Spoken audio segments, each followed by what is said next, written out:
It all begins with our main girl, a fierce and successful lawyer who's just nailed a big case. Everyone around her is cheering and celebrating her victory. But amidst the party, someone teasingly asks, "You're smart, gorgeous, and thriving.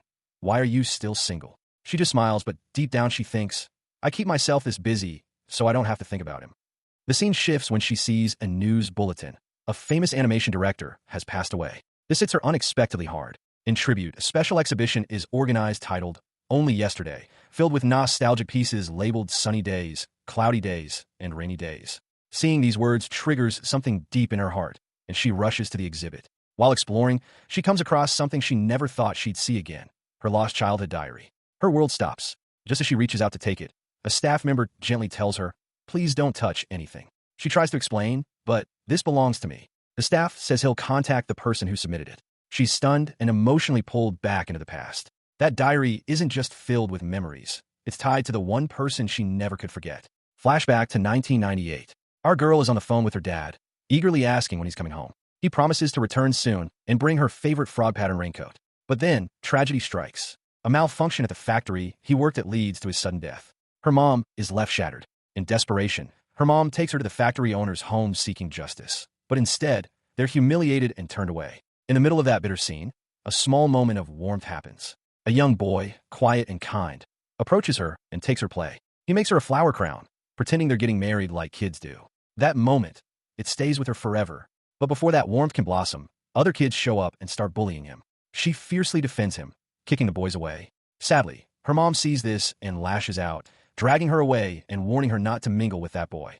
As she's pulled away in tears, the boy says nothing, but his eyes follow her with a silent sadness. Fast forward to 2008. She's now a high schooler, checking her name on the top student list. She's at number 10. But just then, a teacher arrives and replaces the list. A new name takes the first place, his name, that same boy. Her childhood crush, now taller, smarter, and impossible to ignore. He's transferred from another school, and the entire student body is already talking about him. Handsome, rich, and brilliant. She instantly recognizes him, but he doesn't remember her. At home, she hides her test paper, ashamed of slipping in rank. But her mom finds it and scolds her hard, reminding her of the sacrifices being made for her education. The girl vows, "I'll reach number 1 someday. Just wait." Later, during the school assembly, she rushes in late and then sees him on stage. As the top scorer, he's giving a speech about how exams are like walls, and if we don't overcome them, we can't reach a better future. His words spark something in her. Soon after, she begins observing him from afar. She tracks his routines, where he studies, the books he reads, how he plays piano. Whenever he's near, her heart races. But she never approaches. She simply watches, quietly happy. One day, on the school rooftop, she writes a question on the wall from their favorite animated movie. "Do you like sunny days, cloudy days, or rainy days?" And later, when she checks back, she finds a response, "Rainy days. That movie is my favorite too." Her joy is uncontainable. From then on, they start talking through writing on that wall. Though he doesn't know who she is, they begin sharing their thoughts, slowly discovering how alike they are. She even imitates his habits, like using 3 chopsticks to eat, just because he does. But reality kicks in when another girl enters the picture, the school's beauty queen from a wealthy family. During drama rehearsals, she demands to sing with piano music and asks him to play for her. Our girl can't take it. She challenges the teacher, asking why only that girl gets to perform, insisting everyone should audition. The class sides with her, and the teacher agrees. Then she's asked to sing first. She walks up confidently, ready to shine in front of her crush. But when she starts singing, oh no, let's just say it was not her best moment. So, here's what went down. Our main girl, let's call her Lou, finds herself in a pretty awkward moment. Some classmates start laughing at her, and you can totally feel how hurt she is, especially since it happens right in front of her crush, Shang. The teacher asks Lou to step back, and she does, hiding her face because, honestly, who wouldn't want to disappear after that? Meanwhile, a classmate named Yanni is singing beautifully, and Shang is right there, playing the piano just for her. Fast forward to the big final performance the next day. Everyone nails it, but right as the play ends, Lou's friend suddenly shouts out Shang's name loud and clear, and then blurts, "I like you." You can imagine the chaos. Everyone starts buzzing and teasing. Even some boys from outside rush in to see what's happening. They're all rooting for Shang to say yes, but instead, he just apologizes and walks away. Ouch. Lou's friend is so shocked by the rejection that she actually falls down, and Lou instantly gets it. If she ever confessed her feelings, she'd probably face the same cold shoulder. So, she tries to calm her friend down, saying, "You shouldn't just blurt out your feelings like that, especially in front of everyone." But her friend fires back, "At least I had the guts to say it. That's why I feel lighter now. I won't expect anything anymore. I'm better than you because I'm brave enough to admit I like him, even if you secretly do too." Lu just stays quiet because that's true. Next scene, Lu finally tries to talk to Shang herself, but just as she's about to, his driver arrives and he leaves. That was it. From that day, Lu loses all her courage. One day, while writing in her diary about Shang, sort of like her secret journal, suddenly it starts pouring rain. Panicked, Lu rushes away to avoid getting drenched. Her classmate Yanni is confused about what's going on with her. Here's the thing. Lu is upset because the rain damaged the wall where they used to have their secret rooftop conversations. She breaks down crying right there. Then, out of nowhere, Shang appears. Lu hides, and surprisingly, Shang starts crying too. He doesn't know exactly who he's been sharing his thoughts with, but it's clear he's developing feelings for that girl. Lu thinks about going to him, but just can't muster the courage. So they both just cry out quietly. When Lu returns to class, she realizes her diary is missing. She's frantic, wondering who could have taken it, and Yanni looks suspicious. After all, the diary had all those intimate details about Shang, even the secret chats they shared on the rooftop. Then the next twist, Yanni shows up at school with Shang, now his official girlfriend. She apparently used the diary to reveal that she's the mystery girl Shang had been connected to, something Lu never expected. Seeing them together breaks Lu's heart. Everyone at school starts calling them the perfect couple, rich, beautiful, and untouchable.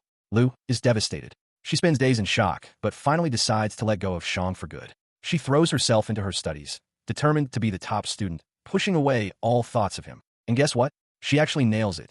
She becomes the first-ranked student in the whole school. Meanwhile, Shang is comfortable dating Yanni, totally unaware of Lu's struggle. When the results come out, Lu's happiness is sky-high, but her heart sinks seeing Shang ranked 23rd. People congratulate Lu, and her friend spills the news. Shang and Yanni aren't even taking the college entrance exams here. They're heading abroad to study together. Being from wealthy families, studying overseas is just routine for them. Lu realizes that she's about to lose Shang completely. No more glimpses, no more chances. Then we jump to the school assembly, where Lu is asked to give a speech because of her top rank. Shang is there too, but he won't even look at her, still down about dropping from 1st to 23rd place. Lu begins by sharing her name and then quotes something that a boy had told them last year. That exams are like a wall we have to cross to see our future.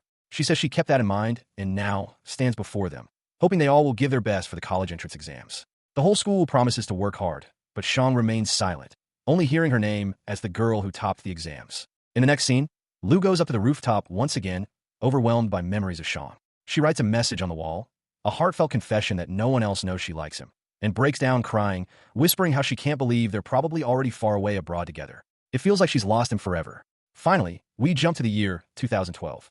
Lu is now a university student after her stellar exam results. She's riding her bicycle when suddenly she gets this strange feeling, like Shang is standing right in front of her. She freezes, completely shocked, and then, when he turns around, it really is Shang. Lu is totally baffled by the whole situation. She can't wrap her head around how Shang is suddenly in town. Just as she's trying to make sense of it all, bam, a random fruit falls from above. Turns out, a short film is being shot right there.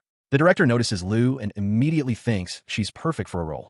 Naturally, he asks her which department she's from, but Lu is so confused, like, how does Shang even fit in all this? She starts freaking out a little and decides to get out of there fast. Cut to Lu back in her room, where her roommate, let's call her Bali, is crying her eyes out. Bali just got dumped by her boyfriend, George, during a video call. She's absolutely heartbroken because she's liked George since their school days, but he was never serious about her. Lu tries to comfort her and tells her she should stay away from guys who don't value feelings. Bali then offers to do a card reading for Lu, but Lu politely declines, her mind drifting back to Shang. Why is he here? Wasn't he supposed to be abroad? But before Lu can think any further, Bali's loud sobbing cuts through the silence. Bali insists she can't live without George, saying Lu will never understand real heartbreak since she's never truly loved anyone. Lu just stays quiet, thinking to herself, if only she knew. I understand pain all too well. Next, we move to the cafeteria scene. Lu is out to grab her favorite chocolate buns, but someone has bought all of them. Suddenly, she hears her name. It's the director from earlier, calling her over. And guess who's sitting right there? Yep, Shang. Lu is totally shocked to see him. Then another guy, Ming, introduces himself and explains that he makes short films. Lu shares that she's from the law department, basically her major, and Ming says he and his friend are in the same field. That's when Shang jumps in, asking if she studies at a particular school. Lu is surprised. How does he know that? Shang casually mentions he heard about her top grades, but this is the first time he's meeting her in person. He also introduces himself and reveals he's from the same department as them. Lu is thrilled that Shang remembers her name, but plays it cool like she's never met him before. Shang even brings up a girl from her section. Let's call her Jia, whom he used to know. Ming teases Shang, asking why he's chatting so much with Lu when he was supposed to be talking to him. Then Ming shares that he's making a short film and thinks Lu is perfect for a role. Lu tries to dodge it, saying she's too busy, but in a casual chat, she asks Shang if he's Yanni's boyfriend. Shang says not anymore. They broke up, and that's why he didn't go abroad. He's staying local to finish his studies. Ming chips in, saying he's Shang's best friend and roommate. Lu secretly feels happy hearing that Shang is single now. Then she starts eating with chopsticks, just like Shang. He notices and thinks, hey, I'm not the only one who eats this way. Both feel a little spark of connection, even if they don't say it out loud. Later, the three of them are outside, with Ming still encouraging Lu to join the film. He insists Shang will be the hero and that she'd be the perfect heroine. Lu finally agrees, because deep down, she's always wanted to be Shang's leading lady. The very next day, the shoot begins. Shang is dressed up as an alien, and Lu is having a conversation with him as part of the scene. The shoot goes well until some random guy shows up and scolds them, saying shooting isn't allowed there. Everyone scrambles, and they even forget their UFO prop behind. Now in class, Lu sits at the back, sneaking glances at Shang, while Ming watches suspiciously, thinking Lu is smiling at him. The teacher announces they'll be doing a debate, splitting the class into two groups. One side represents people seeking justice because they've been wronged, and the other defends those who made mistakes but refuse to admit fault, like a workplace accident involving a death caused by overwork and faulty machinery. And guess who the teacher picked for the debate? Yep, Lu and Shang. Their names match a famous poem or something, so they're chosen for this intense face-off. All eyes are on them. The debate heats up with Lu standing up for the workers' rights. She fiercely argues that the company is clearly at fault, neglecting their machinery and showing zero compassion for the workers. She's confident, passionate, and doesn't hold back. Then, on the other side, there's calm and composed Shang, defending the company. He says the workers signed contracts and that overtime isn't really the company's responsibility. But here's where things take a turn. Lu suddenly goes quiet. Something in the case has triggered a painful memory. It hits her hard. This situation reminds her of a tragic story from her past involving her father. She gets emotional and passionately calls out the cruelty of wealthy companies, pushing workers to rush jobs, ignoring broken equipment, and then refusing to take responsibility when someone dies on the job. Her voice shakes as she asks, can you even imagine what happens to a family when their breadwinner is gone forever? What about the kids waiting for their dad to come back? How do they survive?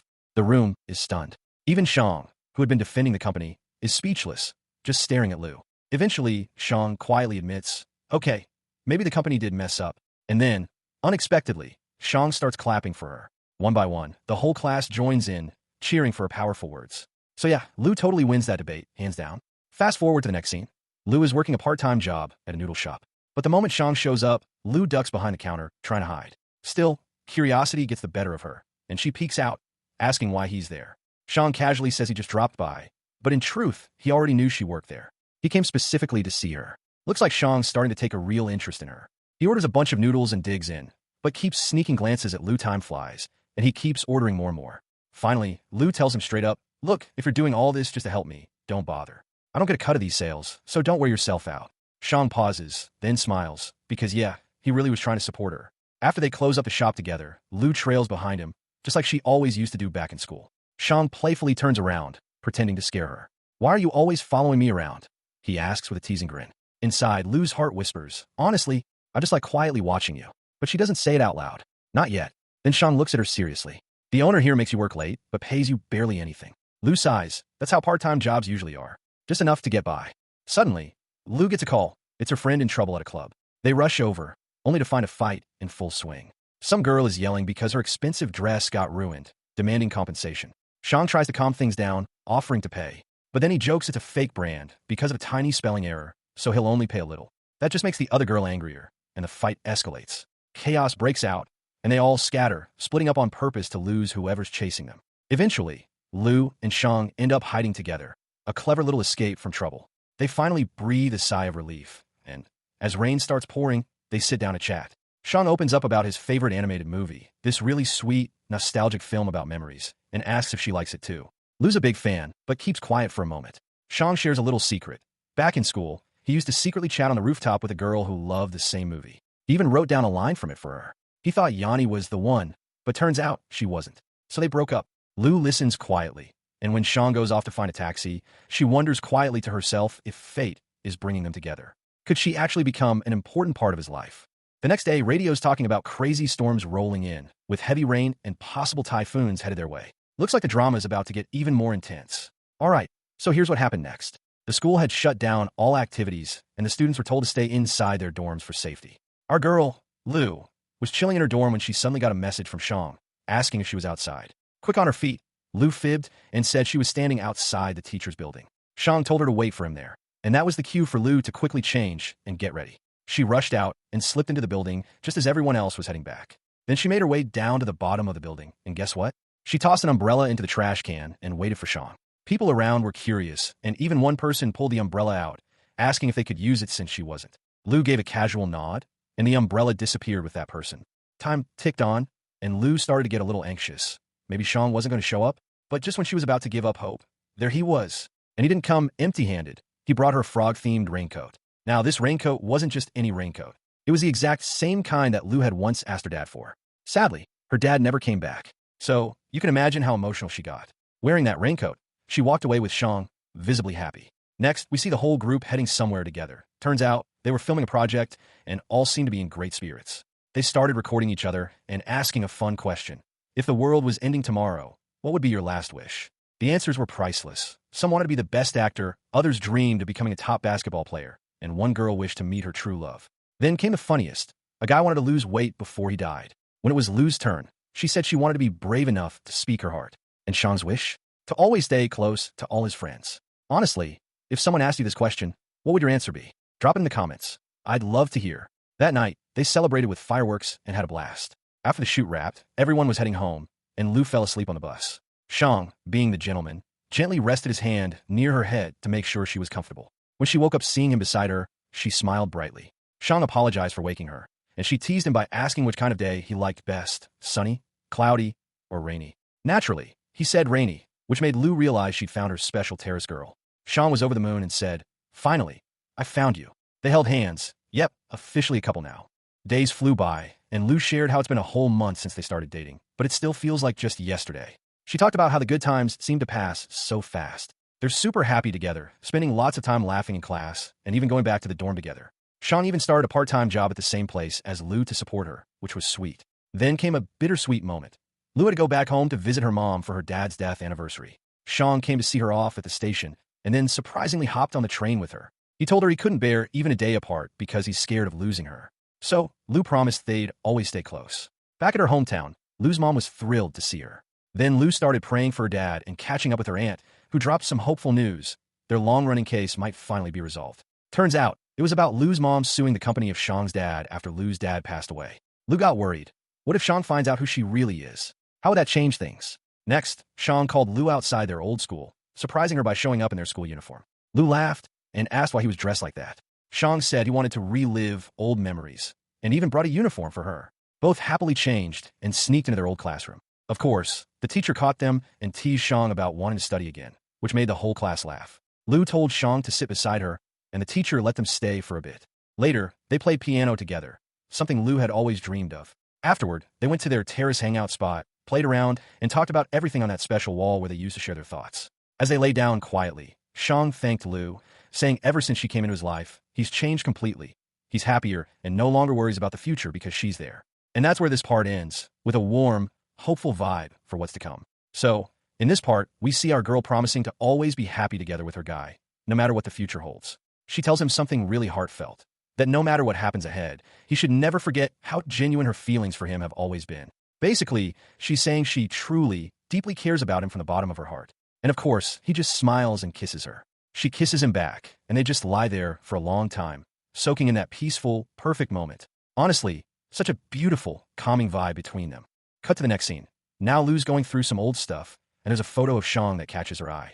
She starts opening up, telling him she needs to reveal her real identity, something she's been hiding for a while.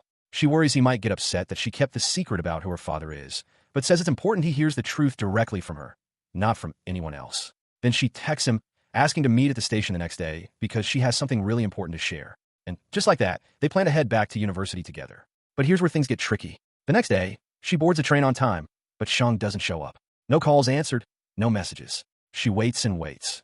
And as time passes, she starts to panic. Where did he disappear to? This moment is super tense. Later, she finally gets a message from him saying there was a family emergency and he can't make it. She assumes he's busy dealing with some urgent home stuff, so she goes back to university alone. But days pass, and he still doesn't reach out. His phone remains switched off, and she can't shake off the growing worry. Then, out of nowhere, Lou hears shocking news. Shang's been kicked out of university because he took an exam for a rich student in exchange for money. Apparently, he was in desperate need of cash, which forced him into this mess. She's left heartbroken and confused, wondering what could have pushed him to such extremes. Just when things seem to spiral, she rushes to her dorm and finds her mom there. Her mom tells her some big news. they finally won their court case. The man who caused so much pain has been sent to jail. His wife was so devastated by this that she's now admitted to the hospital, shocked and broken. Hearing all this, Lu's heart ached for Shang's family and their suffering. Not knowing how he's holding up, especially now that he must know her family was involved in the case against his, she feels overwhelmed. She decides to visit him and tries to brace herself as she walks, memories of their happy times flooding back. But the present reality hits her hard, and she breaks down in tears. At the hospital, Lu spots a familiar face, Yanni, who has been helping Shang and his mom. Seeing this just breaks her heart even more. Suddenly, Yanni appears, and it's clear she knows all about Lu. Yanni confronts her, asking why she's still around causing pain instead of just being honest with Shang from the start. Turns out, Yanni had stolen Lu's diary. She even confronts Lu about it, revealing she once tried hard to be with Shang but failed, and that's why they broke up. Yanni accuses Lu of doing the same, hiding the truth and hurting him. Now, it's Lu's turn to face the consequences. Yanni plans to take Shang and his mother abroad once he's better, leaving Lu feeling completely defeated. She returns to university, thinking maybe Yanni is right. Maybe she isn't the right person for Shang after all. Although her heart is breaking knowing Shang might be gone from her life forever, she hopes he finds peace and happiness with the woman who has been by his side all along. Alright, so here's what happened next. It was New Year's Day, and our fun-loving friend Bali kind of drags Lu to this big party. Everyone's celebrating, the energy's high, and we get this cute little flashback montage showing how things unfolded in the past. Then, suddenly, the story jumps back to the present. Lu is in an exhibition when someone shows up and hands her a diary. Yep, her diary. Apparently, the person who kept it here said she's allowed to take it back. You can imagine how thrilled Lu is after all this time, finally holding that diary again. But here's the twist. When Lu opens the diary, she discovers that the guy she likes, Shang, had also been writing about himself in that diary. Shang reveals that he actually got the diary from Yanni on the school's last day.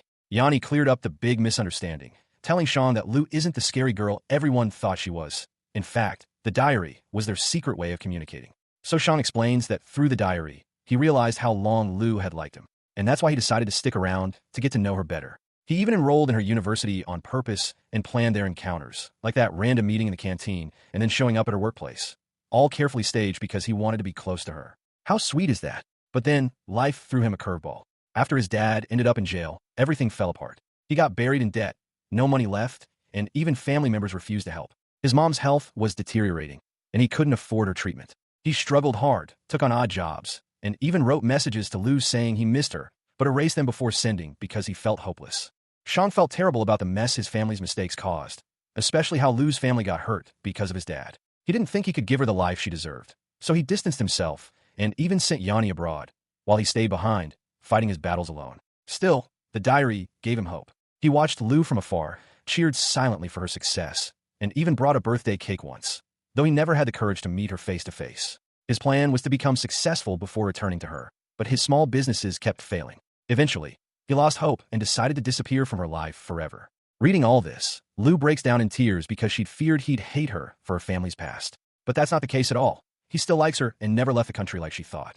Instead, he's been living right there in China, working hard despite everything. Cut to Shang, living in a rented room, taking care of his sick mother, who's in the hospital. He's barely making ends meet, but recently got a small boost.